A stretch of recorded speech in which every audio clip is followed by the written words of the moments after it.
Hola, ¿qué tal? Soy Javi y esta vez venimos a descubrir el patrimonio histórico de Valencia.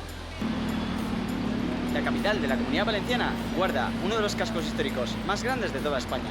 Y en este vídeo daremos un paseo por algunos de sus lugares más emblemáticos. ¡Sígueme! Nuestra primera parada, la Estación del Norte. Esta gran estructura de corte modernista fue construida en 1917 y es, además, la principal estación de ferrocarril de la ciudad de Valencia.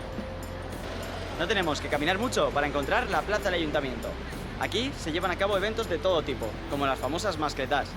Por otro lado, si queremos visitar el Ayuntamiento, podemos acercarnos al Museo Histórico o al Archivo Municipal, ambos en su interior.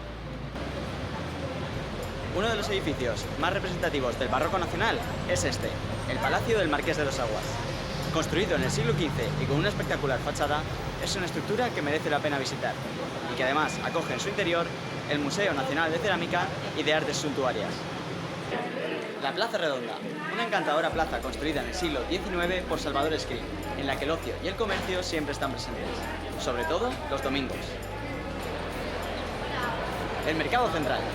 Sus más de 300 puestos de productos frescos conforman, junto a su estructura modernista, uno de los mercados considerados más bellos de toda Europa. No podemos olvidarnos de la Lonja de la Seda. Declarada Patrimonio de la Humanidad desde el año 96 y ubicada frente al Mercado Central, es una de las estructuras más representativas de Valencia y de su estilo gótico. Tampoco podemos dejar de darnos una vuelta por la Plaza de la Reina, una de las más concurridas de Valencia, donde además de diversos comercios, tenemos un fácil acceso a diversos monumentos, como la Torre Santa Catalina, el Miguelete o la Catedral de Santa María. Saliendo por la Plaza de la Reina, llegamos a la Plaza de la Virgen, uno de los enclaves más concurridos del casco histórico de Valencia, donde además nos encontramos con la famosa Fuente del Turia.